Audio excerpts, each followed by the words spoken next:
Good afternoon, this is Pavel Shtermach on UATV English, breaking hard truths in easy terms for the whole free world directly from Ukraine. The mercenary leader of the Wagner PMC is dead. He and his closest accomplices fled from Moscow to St. Petersburg, but the plane crashed in the Tver region of the Russian Federation. From the historical and moral point of view, the elimination of Prigozhin is a natural and well-deserved end for this war criminal. The obvious customer of Prigozhin's liquidation is the Putin regime, which did not forgive the mercenary for his frank criticism of the actions of the country's leadership and the June 23rd failed rebellion. The gangster-style execution of Prigozhin as anonymous extrajudicial liquidation, along with other, even random people, once again testifies to the depths of the degradation of Russian statehood. When Ukraine spoke and addressed the countries of the world about airplanes, we did not mean that. We had something completely different in mind and we wanted support, although it will also help in some sense. And I want to quote Valery Pekar, teacher of the Kyiv-Mohyla Academy. Since we really don't know anything, there are four options formed by two stretch marks. Prigozhin is either alive or dead. It happened either on Putin's orders or not on Putin's orders. So it could be that Prigozhin is dead by order of Putin. It is very likely, and it will weaken the regime because it makes obvious to everyone that the traditional repressive machine of the regime does not work, and only direct execution works.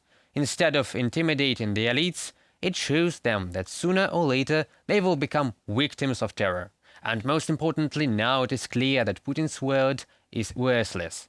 If Prigozhin is dead and it wasn't Putin's order, it is even worse for Russia because it means that the vertical of power is destroyed. Now everyone is in danger, even Putin. If Prigozhin is alive and it was staged after Putin's order, this case is the best for Putin. In fact, this is the implementation of the agreement, where the handsome guy gets out of the game and Putin strengthens the system.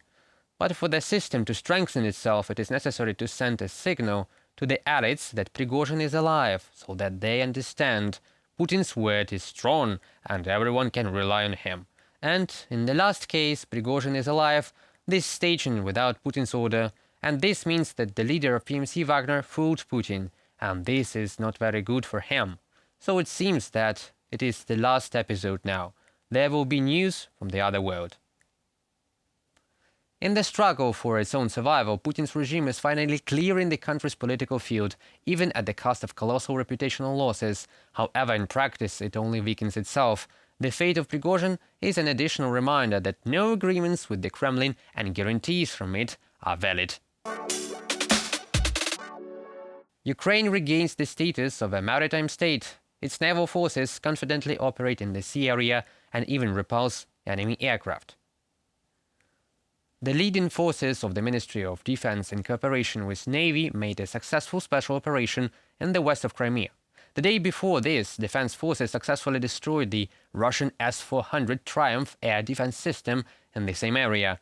And on Wednesday, Ukrainian boats near Zmyiny Island emerged victorious in a battle with the Russian aircraft.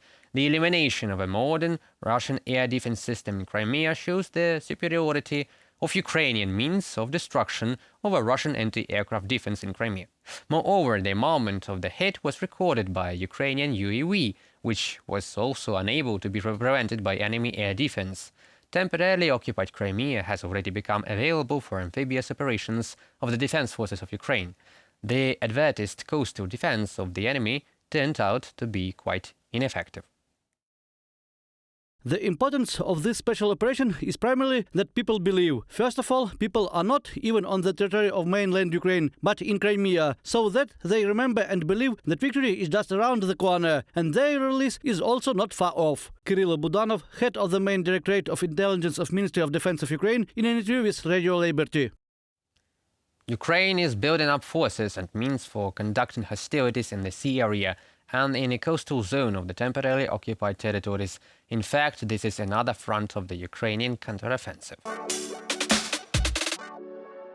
However, our soldiers do not only liberate the Ukrainian land by their actions, they also convince the Russians to switch to the side of good. In particular, details on the operation of the main intelligence directorate of the Ministry of Defense of Ukraine regarding the organization of the flight of the Russian Mi-8 helicopter to the territory controlled by Ukraine on August 9th have emerged. After a convincing conversation with the Ukrainian special forces, the Russian pilot realized the criminal nature of the war and made the right decision to fly to the site of good. However, Ukraine not only lured the pilot, but also helped to take the brave man's family out of the aggressor state. Therefore, the act of the Russian pilot can serve as an example for other Russian soldiers who do not want to be complicit in war crimes. At the same time, we guarantee that in this case the officer and his family will not be threatened with persecution by the Russians, and Ukraine offers a generous financial reward for surrendering along with military equipment.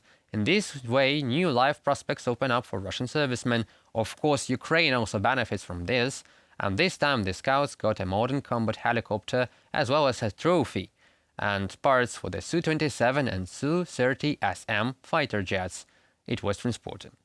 Now the trophies will serve for the benefit of the defenders of Ukraine. So, as we can see, the main Directorate of Intelligence embodies the best global examples of operations of special services, which indicates the high professional level, courage and creative approach of Ukrainian intelligence officers. And how many stories now remain secret and about which we will learn only after the end of this war.